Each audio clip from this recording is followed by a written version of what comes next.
This program contains graphic violence and sexual situations. Viewer discretion is advised. In 1974, the 19-year-old daughter of an American media mogul is violently abducted from her Berkeley, California apartment. This story had it all. A pretty young rich girl snatched from her home by terrorists, and then there were plot twists that no one could predict. It was a made-for-television kidnapping. What can you say? Society heiress, newspaper empire. For nearly 19 months, she is held captive by a domestic terrorist organization. Her fate uncertain, until a shocking security photo emerges from a bank robbery, suggesting the captive has seemingly joined her captors. There she was, holding a rifle and holding up a bank. That picture's worth 1,000 words. Picture doomed her. And then finally she said, I got a whole new name for myself. I'm Tanya, and I'm here to fight. I'm not quitting, I'm not leaving. I'm them, I'm your worst nightmare. The terrifying crime spree continues, eventually leading to murder and culminating in one of the largest police shootouts in U.S. history. You had a situation where law enforcement was being pressured on a daily basis, a minute-by-minute basis, to solve this thing. Why can't you find this person? What transformed the pretty young heiress to the Hearst media empire into a gun-brandishing terrorist? I think that 40% believed the kidnapping was a hoax. 60% of the people believed that she was guilty. It's about someone who had every opportunity, who was in college, had a fiance. It's about a rich girl that goes bad. Meet Patty Hearst, a privileged woman living a sheltered life, until scandal made her famous.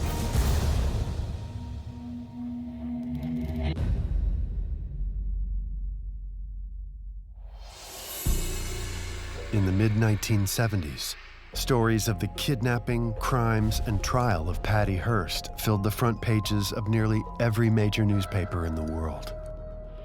I sometimes refer to it as the biggest news story of the 20th century outside of World War II.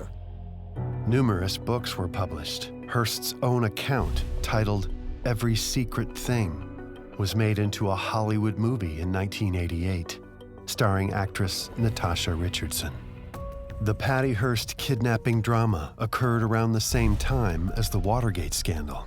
The crisis in Washington should have been the main story. While there was plenty of reporting on that, day after day, Patty shoved Nixon off the front page. Patty took over as the leading story. And people still debate one critical question to this day. Was Patty Hearst a terrified hostage or a domestic terrorist like her kidnappers?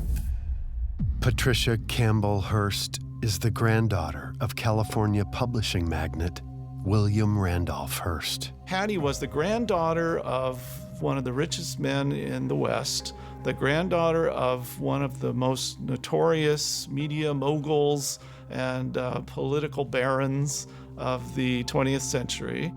The critically acclaimed 1941 Orson Welles film Citizen Kane is a fictionalized story based on the life of William Randolph Hearst. Patty was the daughter of the inheritor of that mantle and heiress to the fortune herself, along with her sisters. Patty Hearst was the middle child, the third daughter out of 5, and she grew up under the watchful eye of a governess. You can't catch me. Well, wait, are you wearing blue jeans? What did I tell you? The children should be properly dressed. No, I don't want to change. I hate dresses. Go change, get ready for dinner now. Her mother was a very straight-aced matron of the way of thinking and apparently was pressuring her to act right. Patty's mother has conservative views, is a philanthropist, and a member of the University of California Board of Regents. Patty and her sisters attend Catholic schools in the San Francisco area. Religion, society, parental pressures, plenty to rebel against in her family. Patty's father, Randolph Hearst, teaches her how to fire weapons. He takes her skeet shooting and duck hunting. See this pin right here? That's the safety. You just push this. There you go. Now the gun's ready to fire. You just aim, pull the trigger. Daddy! Daddy, did I get it? No, honey, you didn't get the duck, but you did really well for your first time. She apparently learned how to use guns, taught by her father. So she wasn't a stranger to firearms. In high school, Patty meets math teacher Stephen Weed. What we want to know is the limit of f of x as x approaches 3. Stephen Weed was a 23-year-old Princeton graduate who started tutoring Patty because she was struggling in geometry. No one knew that they'd started dating, and she was only 17. 2 years later, when both Patty and Stephen Weed are students at Berkeley, they become engaged. On December 19, 1973, the Hearst-owned newspapers The San Francisco Examiner and the San Francisco Chronicle published the news of their engagement. Who sees the engagement announcement? Members of the Symbionese Liberation Army, a radical group also known as the SLA. The SLA is an American revolutionary and domestic terrorist organization, willing to use violence to achieve its goals. Well, one of them sees this note pouring through the paper one morning and says, wait a minute, maybe we want to take a young heiress, someone with a great name, someone who lives very near us. Leading the SLA is ex-con and prison escapee Donald DeFreeze. He was charismatic. He sold the concept of we're going to, save the poor and start the revolution, and he's going to be Robin Hood. I understand who Donald DeFreeze was. He was basically a prison gangster, a street gangster, who seized upon the opportunities presented in the 60s and 70s to play a game that he was good at. The game was being a criminal. Among DeFreeze's soldiers in his army are Angela Atwood, husband and wife Emily and Bill Heiress, Willie Wolfe, and Nancy Ling. He was sort of a black version of Charles Manson, spent most of his life in prison and had been a thief. This country is out of control. It's being run by criminals who have no respect for the Constitution. It's a corporate dictatorship. That's what it is. And Nixon and Ford are the CEOs, and they're a bunch of fascists. Listen to me, brothers and sisters. We are going to change this society and create a true communist state. Now, I will not lie to you. We will get knocked down, but we will prevail. But how? How are we going to get people to listen to us? I have an idea. This was at a time when the conflict between the working people and the rich was at its zenith due to the Vietnam War and a lot of what went on in the 60s. And if you're going to Berkeley, for God's sake, at that time, there was a lot of politics on campus. The capital of the counterculture, where so many runaways from the rest of the country had flocked, right, to get away from their parents. And now this becomes the epicenter of that generational divide. It was about, I don't want my family's values. I don't like being rich and spoiled while other people are hungry. It's easy to see the Patty Hearst story as a story of conflict between the conservatives and the radicals. To the SLA, the Hearst business empire represents the oppression of the working class, which makes heiress Patty a target. On February 4th, 1974, Patty Hearst's life will forever be changed when the SLA puts their sinister plan into motion. It starts with a knock at the front door of the Berkeley apartment Patty shares with her fiancé, Stephen Weed. Hi, is that your red car out front? Oh my God, I'm so sorry. I think I backed into your car. Can I come in and use your phone? Here, take my wallet. It's all the money I have. Take anything you want. Where is the safe? There. Take my wallet. It's all the money I have. Take anything you want.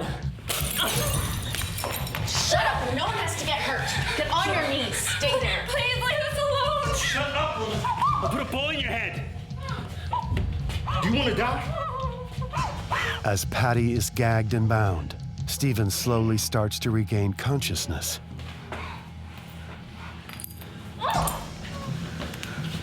and he makes a break for it. Don't worry about him. Help me get this chick out to the car. Stephen Wee somehow escapes out the back.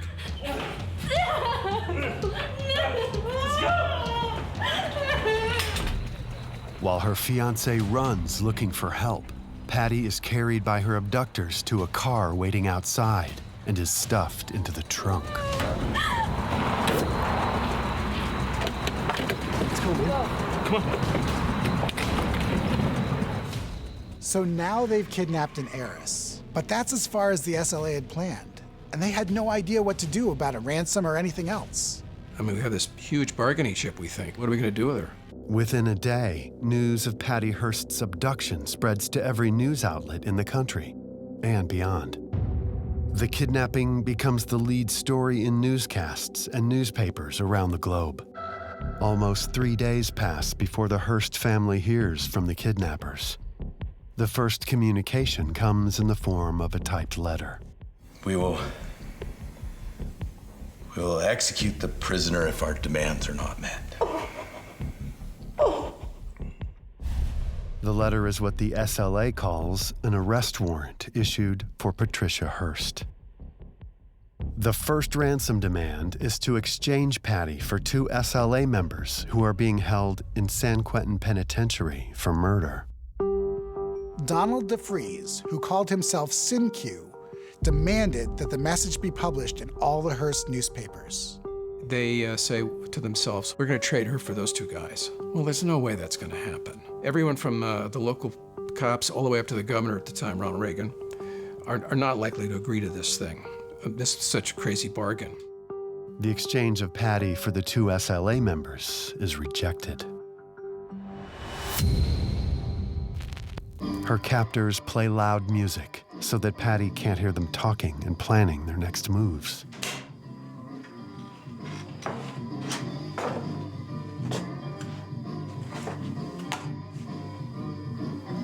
You poor little rich girl. Your parents don't care about you. The cops don't care about you.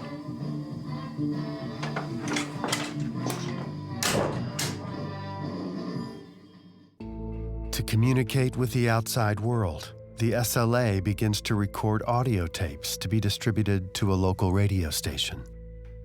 There was a drip of these taped kind of announcements from Patty Hearst to the outside world saying, first of all, I'm safe, don't anybody worry about me.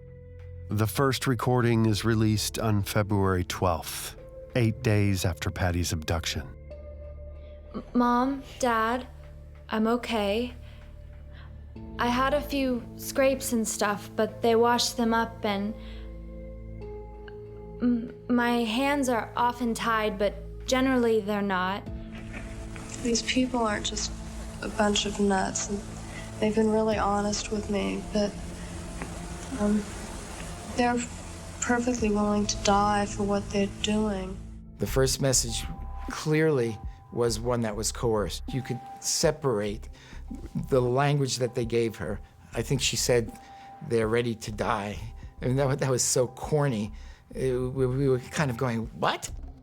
Donald DeFries, AKA SinQ, records himself making a new demand. An action of good faith must be made on the part of the Hearst family. This gesture is to be in the form of food to the needy and the unemployed, and to which the following instructions are directed to be followed to the letter. DeFries' ransom demands are thoroughly examined by authorities.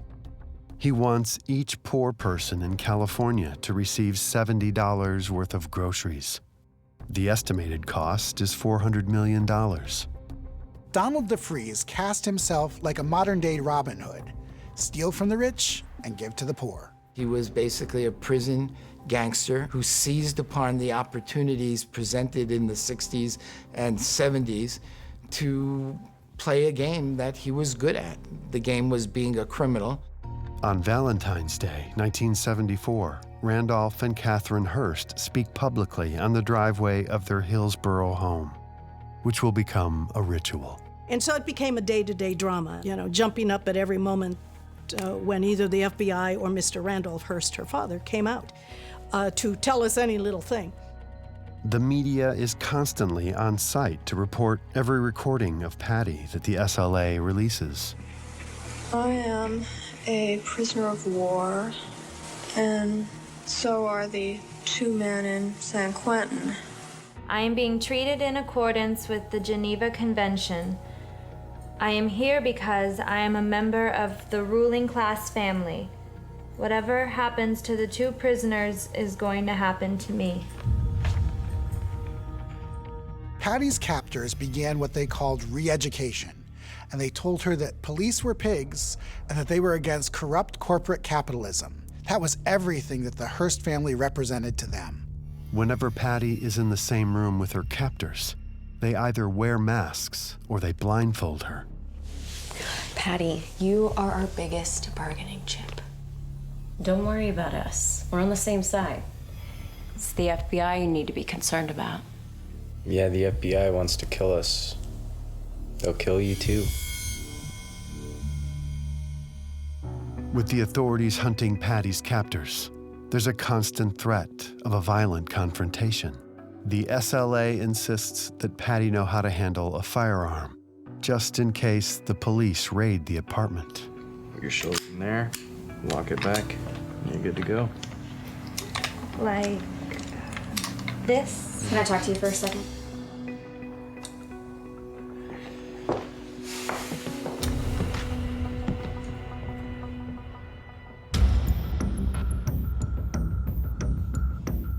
Over the course of Patty's so-called captivity, she will allegedly have numerous opportunities to contact police or escape, none of which she takes advantage of.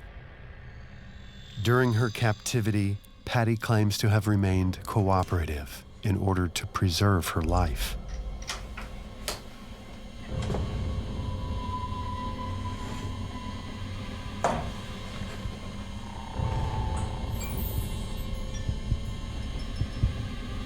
Lay down.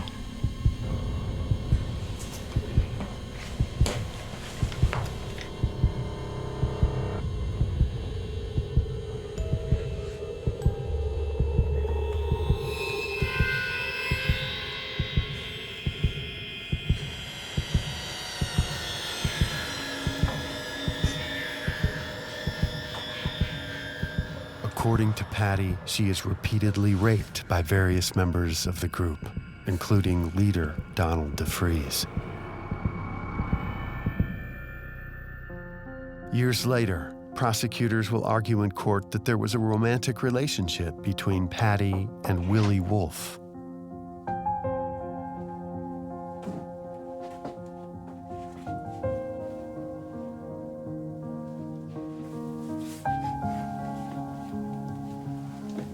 In Hearst's account, sex with Willie Wolfe is not consensual. In her 1982 book, Every Secret Thing, Patty Hearst insisted that the sex was an act of survival and it was not consensual. From within the tiny closet in which she is confined, Patty is allowed to watch the TV as her parents make pleas to the SLA for her safe return.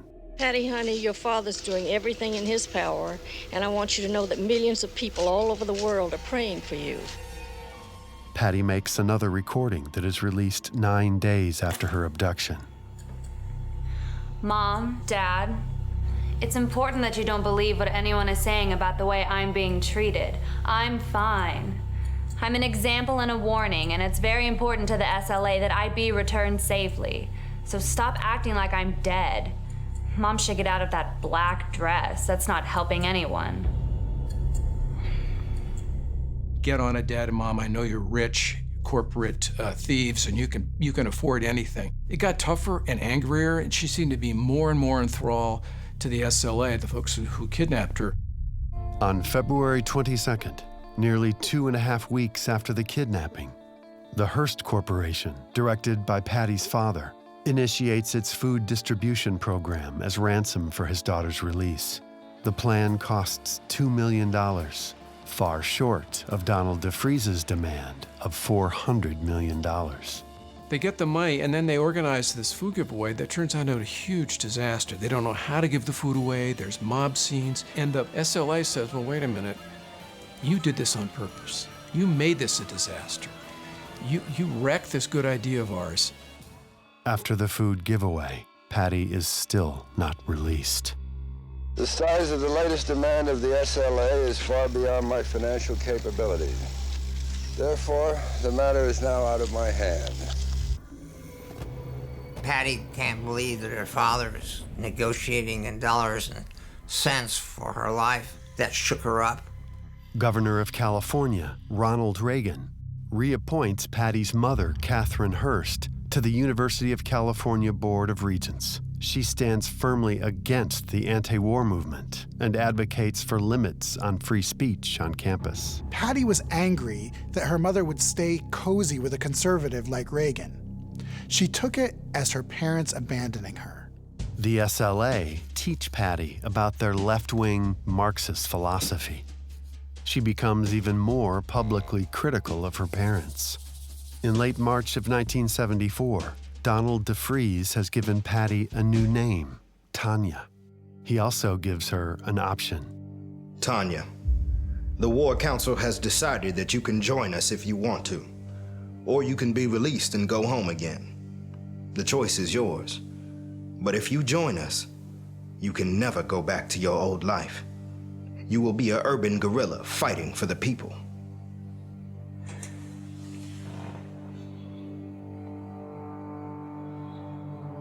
I want to join you and fight for the people. Take off your blindfold.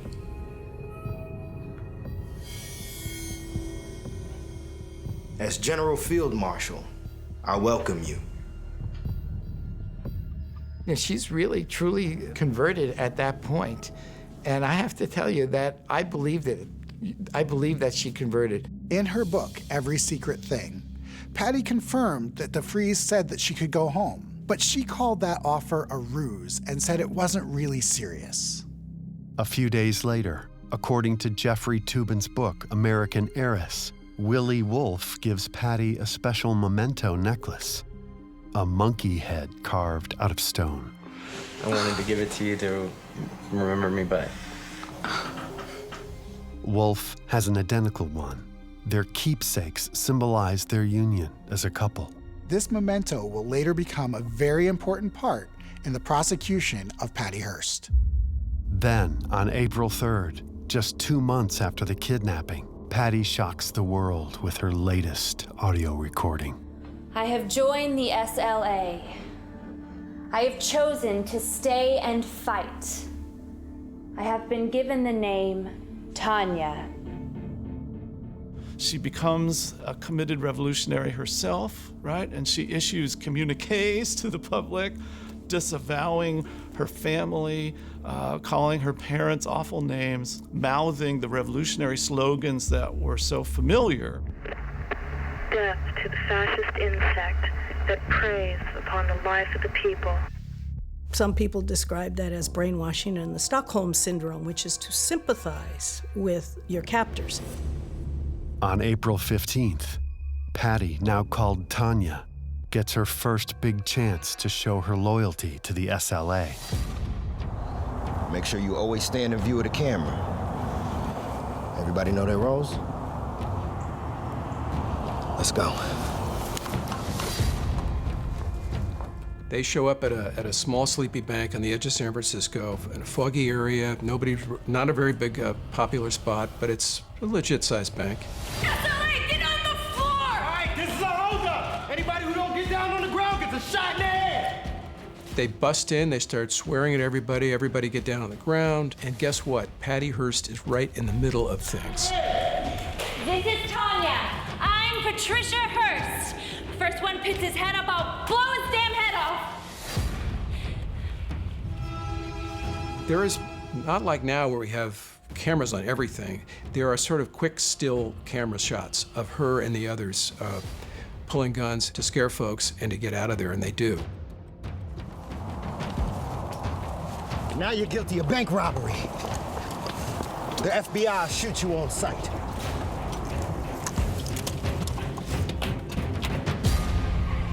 It's the first look at Patty Hearst as Tanya, Patty Hearst as a rebel revolutionary. Patty Hearst is no longer a prisoner The photo of Patty Hearst holding an assault rifle is one of the most iconic images of the 1970s. If there was any doubt, she is an active participant, she's got a gun, and she's there on her own. She went from kidnapped victim to suspected bank robber in a matter of months. Over a period of short 2 months, we watched a young woman go from what was considered a victim, a kidnapped victim, to becoming an active participant. Public debate heats up. Is Patty now a common criminal or a reluctant participant? I think that seeing Patty Hearst stand in the bank, all decked out in black with trench coat and the gun at her side, really convinced some people that she had in fact crossed over. Even though she's there with a gun, everybody can't quite believe it. How could this person be with these guys? How could she be holding a bank up when she was a rich girl just a few weeks or months ago? The lead FBI agent claims that Donald DeFreeze can be seen on the video pointing a gun at Patty. I still said, well, there could be a gun pointed at her, still a threat to her family. Maybe she's just a set piece. Maybe there's no bullets on the gun. Maybe she's just standing there to sort of look as a prop. Hibernia was the visual turning point where we said, wow, she looks like she's there voluntarily. She's fighting for the cause. We're used to pictures. We're television oriented. I show you a picture of a woman in a bank, and she's got a machine gun. So the average person would say, well, why didn't you just run out of the bank? Drop the gun, run out of the bank. And you saw that picture's worth 1,000 words. After the robbery, the question becomes, where is Patty Hearst now? What the FBI doesn't know is that the SLA had moved south from San Francisco to Los Angeles. On May 16, 1974, SLA members Bill and Emily Heiress enter a Los Angeles sporting goods store, while Patty waits outside in their vehicle.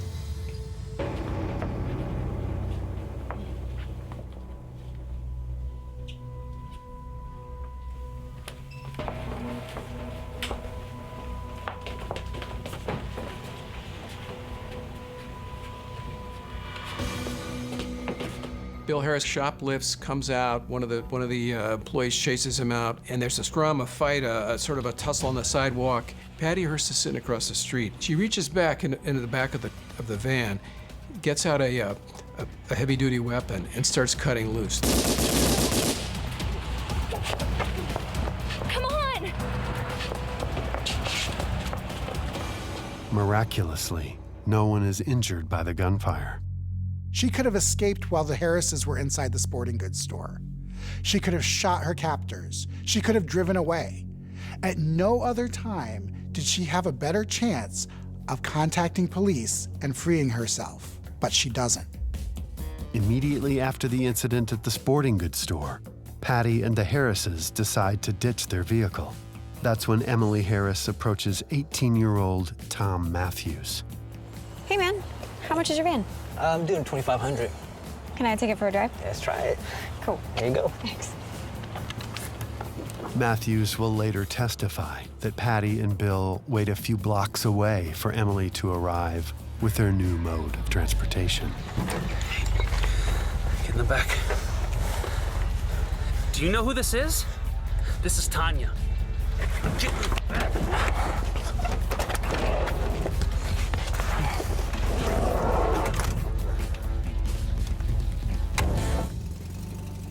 Patty and the Harrises will hold Tom hostage for the next 12 hours. Tom Matthews would later testify that Tanya, otherwise known as Patty Hearst, seemed happy and cooperative. But was that the full story? May 1974. The Symbionese Liberation Army, including kidnapped heiress Patty Hearst, is now in Los Angeles after they rob a sporting goods store in Inglewood. Leader Donald DeFreeze searches for a new hideout. I saw your light, sister.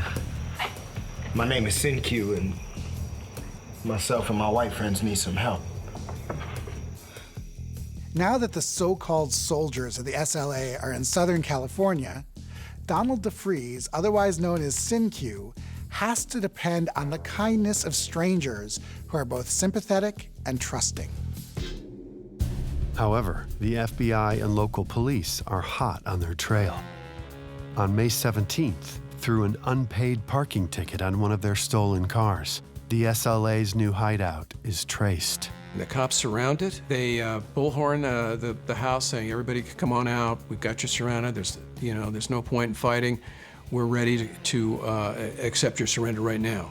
The cops moving around the edges, and gunfire breaks out. Thousands of bullets fly back and forth, and the house goes up in flames. This is like one of the heaviest sort of police shootouts on record.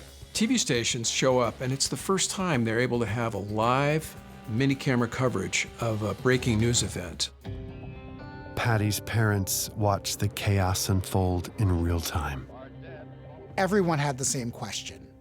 Is Patty Hearst inside that house? I remember just praying for Patty, just, please, God, let's find out what happened. Don't let her die in this, and we'll never know. But Patty Hearst, along with SLA members Bill and Emily Heiress, is alive, watching the shootout in the deadly inferno on a motel TV 30 miles away. We should be there. We should be there with our comrades. We can blast in and help them fight the pigs. It's no use, Bill. We'd be outnumbered. We'd be killed. We should be there anyway. We should die with our friends. Bill is right. We should destroy those pigs. Killed in the fire and shootout are Donald DeFreeze and Willie Wolfe, plus 4 female members of the SLA. In total, 6 people are dead. They scour the house. Nope, no sign of Patty. They find the others, but no Patty. So the hunt goes on. How did she get loose? Where is she? Soon after, Patty, aka Tanya, records another ominous statement. I died in that fire on 54th Street. But out of the ashes, I was reborn. I know what I have to do. The audio recording is released to a Los Angeles radio station. Life is very precious to me, but I have no delusions that going to prison will keep me alive. And I would never choose to live the rest of my life surrounded by pigs like the Hearst. You heard it, you said, okay, this is what she's saying. They're making her say this. It just sounded a little farcical. It sounded more like a bad movie script. Patty Hearst, along with married couple Bill and Emily Heiress, are now on the FBI's most wanted list. They go underground. They kind of vanish from sight for months. By the spring of 1975, Patty and the remaining members of the SLA are back in Northern California, where they plot another bank heist to finance their cause. They chose the Crocker National Bank in Carmichael, California, near Sacramento. The reason why they chose it was that there were no security cameras, and they thought they could get away with a lot of money, maybe up to $100,000. Patty, aka Tanya, sits in a getaway car outside the bank. As the SLA members enter the bank, so does 42-year-old Myrna Opsahl. Get down! Everyone get down on the floor! Give me all your money! Put it in the bag now! 15 seconds! Hurry up! Give me the money! Come on, come on! I said get down! Emily Harris's shotgun discharges, striking Myrna Opsahl, a mother of 4, in the stomach. The wound is fatal. 30 seconds! We will shoot every one of you if we have to. Stay down, shut up, and get the money! Come on! There! I got it, let's go! Stay down!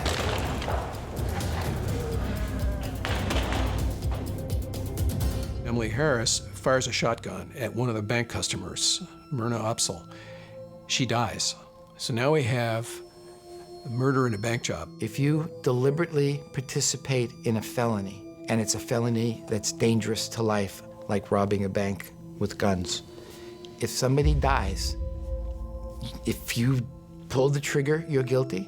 If you drove the getaway car, you're guilty. If you planned the robbery and were not even there, you're guilty. Everyone is guilty who's part of the robbery if someone dies. Patty was guilty of conspiracy to commit murder under criminal statutes. The robbery of a bank where somebody is killed takes away all sympathy for Patty. That's when I think a lot of public opinion said, okay, we've had it with Patty and her gangsters. You know, this is serious. The killing of an innocent person, not a rich person, not a member of the oppressive class, a mother of 4 who was just going to the bank to make a deposit. That said everything you needed to know about the SLA. It really turned them from being potentially heroes into murderous thugs. The address of Patty Hearst and comrade and fugitive Wendy Yoshimura, as well as that of Bill and Emily Heiress, is located using utility hookup records. It's the police, freeze!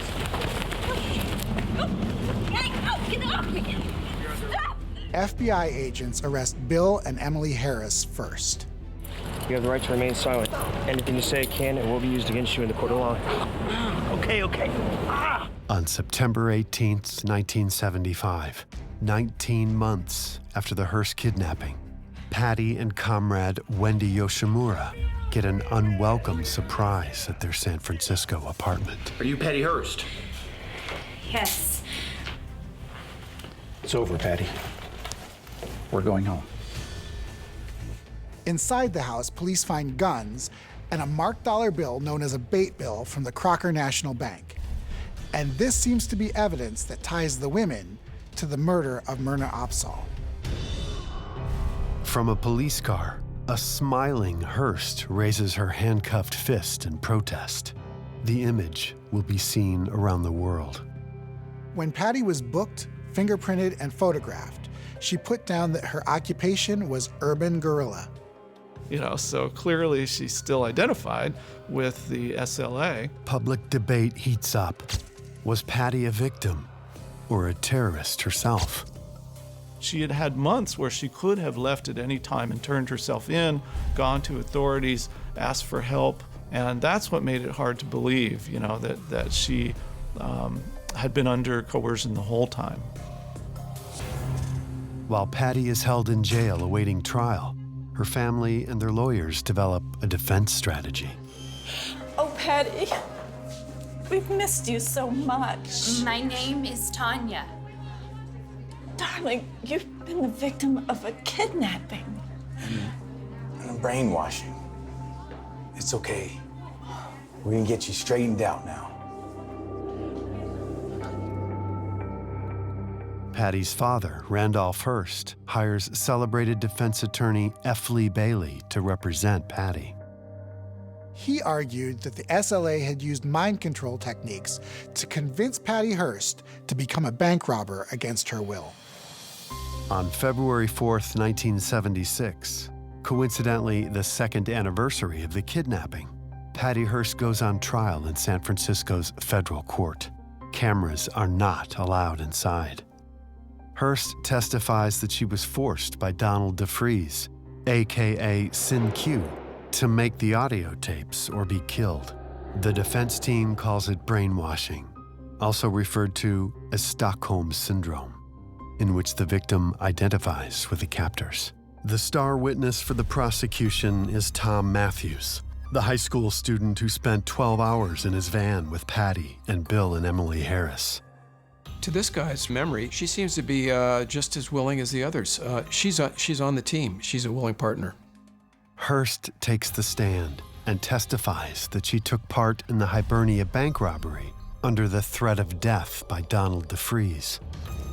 As part of her defense, jurors visit the house where Patty was kept in a closet for more than 50 days. As rebuttal evidence, federal prosecutors show a stone Indian carving of a monkey's face found when Hearst was arrested. It matches the one found on the body of Willie Wolfe in the LA shootout, Prosecutors argue that Patty kept the trinket as a memento because she was in love with Wolf.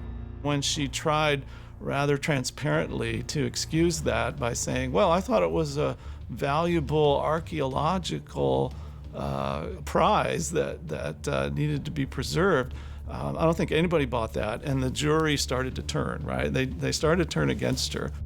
On March 20th, 1976, despite a rigorous defense, Hearst is convicted of the Hibernia bank robbery and using a firearm during the commission of a felony. She is sentenced to 7 years in prison. During her prison sentence, President Jimmy Carter is moved by Hearst's plight. Believing that she is not responsible for her actions due to her kidnapping, he commutes her sentence. After serving 22 months in prison, Hearst is released on February 1st, 1979. Jimmy Carter basically gave her a get-out-of-jail-free card, but she was still a felon, and she couldn't say, I'd like to become a doctor or a lawyer, or the society has decided I'm innocent.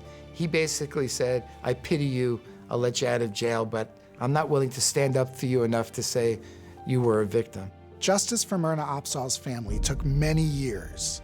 When other members of the SLA were arrested and convicted of her murder during the Crocker National Bank robbery, Patty Hearst testified against them on behalf of the prosecution. Over 2 decades after commuting Hearst's sentence, Jimmy Carter will urge the Clinton administration to give Hearst a full pardon, in light of her leading an exemplary life since her release.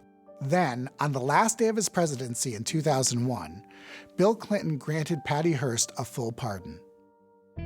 After her pardon, Hearst appears in a CNN interview with popular television host Larry King.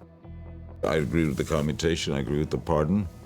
I think the society began to understand, we had more knowledge, that this girl was a victim. And both presidents did the correct thing. You know, the reason we have commutation and pardon laws was that people put those laws in thinking that, see, if you don't believe in redemption, then you can't call yourself a Christian nation. In the years since the SLA scandal, Patty Hearst has slowly reemerged into the public spotlight. She takes small roles in numerous movies by director John Waters, including Cry Baby, starring Johnny Depp. It's sort of remarkable that she did want to be in the public eye again, and she began to appear in films. She also writes a crime novel, Murder at San Simeon. Today, Patricia Hearst Shaw raises show dogs and has won top competitions such as the Westminster Kennel Club Dog Show. Social media can still be brutal to Patty Hearst even to this day, with many people saying that a rich girl got away with something that a poor girl wouldn't have. Look how they care about young, rich white women and how much time and effort goes into helping her.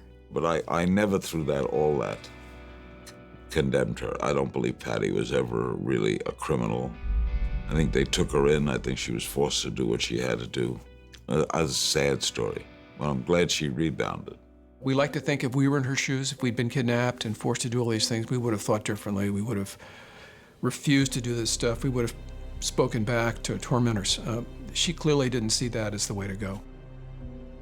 She made a choice to go with them and stay with them when she had plenty of opportunities to split. Lots of times she could have broken away, done other things, and she didn't.